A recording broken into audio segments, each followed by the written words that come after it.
कल्याण के लिए, भटके को रास्ता दिखाने के लिए, उनके बुरे कर्म, दुष्कर्म, पाप कर्म छुटवाने के लिए मेरे से जितना प्रयास होता है मैं पूरी कोशिश करता हूँ। मैं अपना आराम का, खाने का या दूसरा कोई भी अपना समय है वो दूसरे की भलाई के लिए पूरा लगा देता हूँ। उसके बावजूद ये लोग क्यों नहीं समझते, मेरी समझ में आता नहीं है। इनके सिर के ऊपर काल का पैरा जो बैठा होता है ना, इनकी कोई शिकायत नहीं होगी। इनकी ये शिकायत होगी इसके बच्चा को नहीं होता, इसका काम को नहीं चलता, इसका ये बंद हो गया, उसका वो बंद हो गया। अरे जिसके सारे रास्ते खुले वो कर लो ना। परमात्मा की भक्ति के लिए सारे रास्ते खुले, ना तो उसमें कभी टोटा पड़ता, ना कभी उसमें कमी आती, ना कभी उसमें दुख दर्द तकलीफ होता। लेकिन हाँ, उसको करना कठिन, ना उसमें फीस देनी पड़ती कोई, ना कोई अलग से टाइम निकालना पड़ता, सुमन जबान से करना पड़ता है, सोच विचार मन से करना पड़ता है, तन की भी ज़रूरत नहीं पड़ती, मन की, जबान की, दिमाग की जिसकी ज़रूरत पड़ती है। काम हाथ से करते हो, करते जाओ, लेकिन सुमन तो मन से करना है, जबान से करना है। उसको भी कभी याद कर लिया करो, वो काम नहीं करना। आते हो रोज़ाना, ऐसा इंतज़ाम प्रबंध आप लोगों के लिए है कि भाई पहले खाना खाओ, आराम से बैठो। 10 बार कहा जाएगा जब तो खाने के लिए उठेंगे मरोड़ में। अरे ये नहीं तुम दरबार में आए हो, फटाफट एक काम निपटा दो।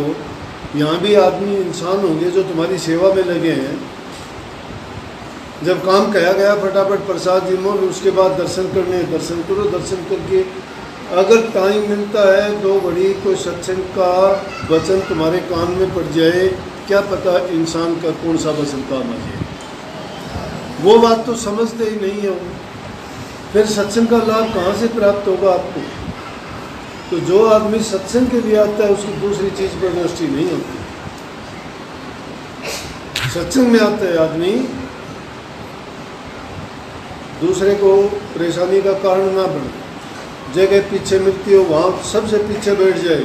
काफियों में क्या आदत होती है, आप तो सबसे बाद में फिर आएंगे, यूँ निकलते हुए वो निकलते हुए सबसे आगे बैठेंगे। क्यों भाई, अगर इतना ज़्यादा शौक आगे बैठने का था टाइम से पहले आके बैठता। ये कोई मूर्ख पागल थोड़े हैं।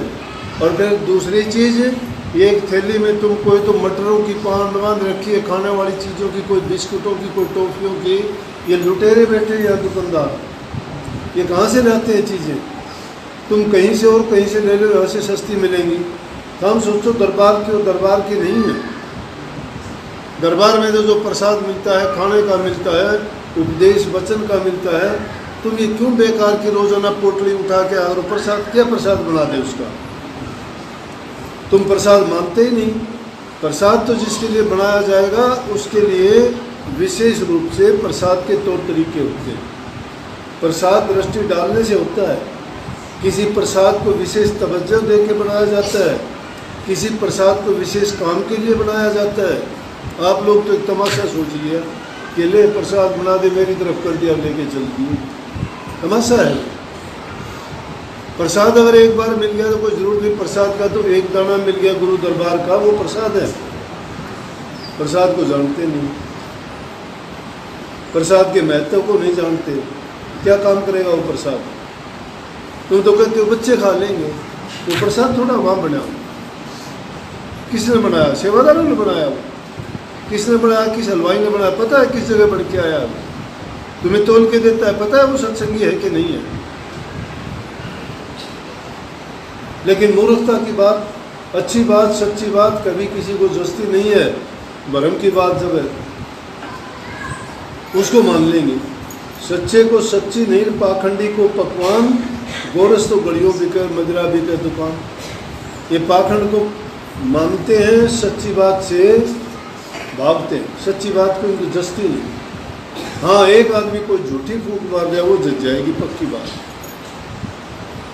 जिस काम के लिए आते हो काम किया करो। दर्शन के लिए आते हो, सत्संग के लिए आते हो, आशीर्वाद के लिए आते हो, सबको मिलता है। बस दूसरी चीज़ पर नज़र नहीं होनी चाहिए। तुम्हें कौन क्या कहता है, कौन बोलता है, उसके ध्यान में ना दो। तुम्हारा ध्यान जो है सिर्फ गुरु की ओर होना चाहिए, उनकी शिक्षा उपदेश की ओर होना चाहिए, उनके आशीर्वाद की ओर होना चाहिए। अगर दूसरी ओर ध्यान देते हो तो तुम तो यूँ ही आए मेला और तमाशा सोच के, तमाशा और कहीं देख लिया करो। यहाँ तमाशा नहीं है, यहाँ तो राम नाम का सौदा मिलता है, राम नाम की दुकान है, बिन तोल बिन मोल बिन भाव बिन ताकड़ी के दिया जाता है। जिसकी श्रद्धा होती है वो झोली बोरी भर के ले जाता है, जिसकी नहीं वो खाली आता है, खाली जाता है। सबको आशीर्वाद, राधा स्वामी।